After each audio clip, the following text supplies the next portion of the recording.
সংহত করতে হবে। ভাইয়েরা আমার বক্তব্য আমি দীর্ঘায়িত করতে চাই না। এখনই আমি ফ্লোর দিয়ে দিতে চাই আমাদের প্রধান অতিথি জনাব নজরুল ইসলাম খানকে। তিনি বিশদভাবে বর্ণনা করবেন। দেখেন, একটা জিনিস আমি বিশ্বাস করি, ঐক্য গড়ে তোলা কঠিন কাজ, কিন্তু সেই ঐক্য ধরে রাখা আর তার চাইতেও বেশি কঠিন কাজ। নানান রকমের সমস্যা এবং সংকট থাকে, বিভিন্ন ইন্টারেস্টেড কোয়ার্টার, তাদেরকে ম্যানেজ করা অত্যন্ত কঠিন কাজ। আজকে সরকার প্রধান জননেতা তারেক রহমান তার বিচক্ষণতা দিয়ে, তার বলিষ্ঠতা দিয়ে এর মোকাবিলা করছেন। সেখানে তাকে অনেক সমস্যার সম্মুখীন হতে হচ্ছে, অনেক চ্যালেঞ্জ মোকাবিলা করতে হচ্ছে। আমরা তাকে এই কঠিন দিনগুলিতে এই আশ্বাস দিতে চাই, আগামী দিনে যে কোনো সংগ্রামে আপনি আমাদের সবসময় পাশে পাবেন। আমরা আমাদের সমস্ত শক্তি দিয়ে দেশপ্রেমিক, গণতান্ত্রিক, ফ্যাসিবাদ বিরোধী সংগ্রামের পতাকাকে ঊর্ধ্বে তুলে ধরতে আপনার পাশে থাকব। আগামীতে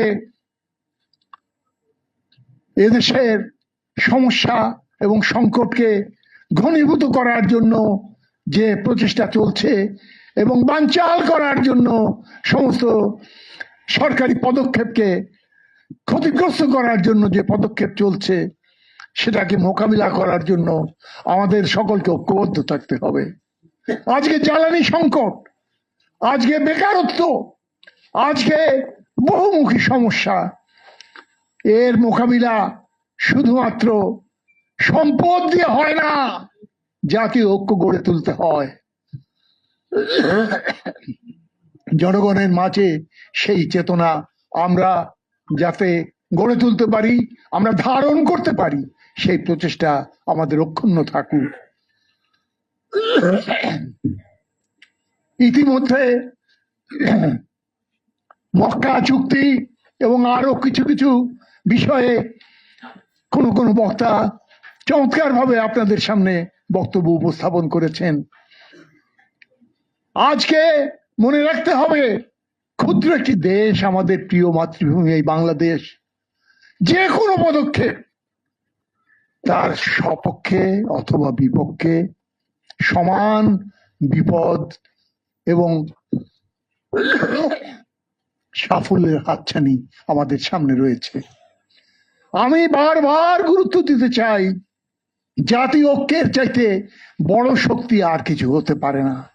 সেই লক্ষ্য সামনে রেখে আজ জাতীয় জীবনের যে বহুমুখী সমস্যা এবং সংকট, তার মোকাবিলা করার জন্য, তার থেকে উত্তরণের জন্য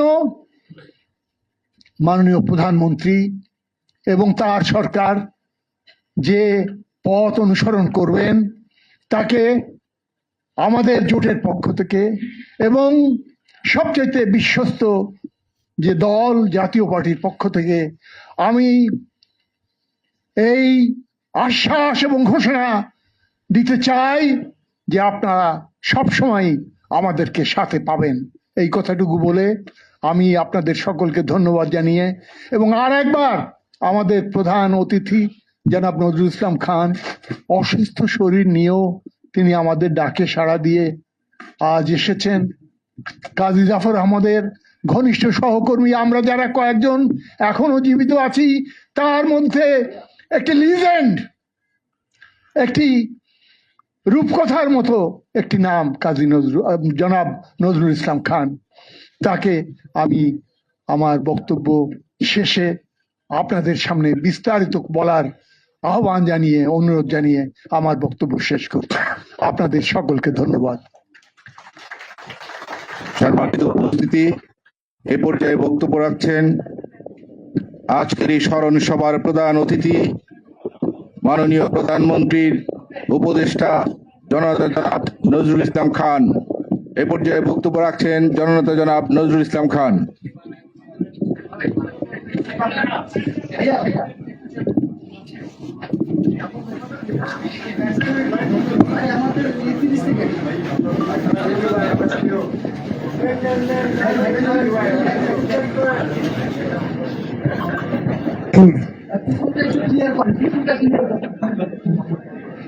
বিসমিল্লাহ রহমান রাহিম।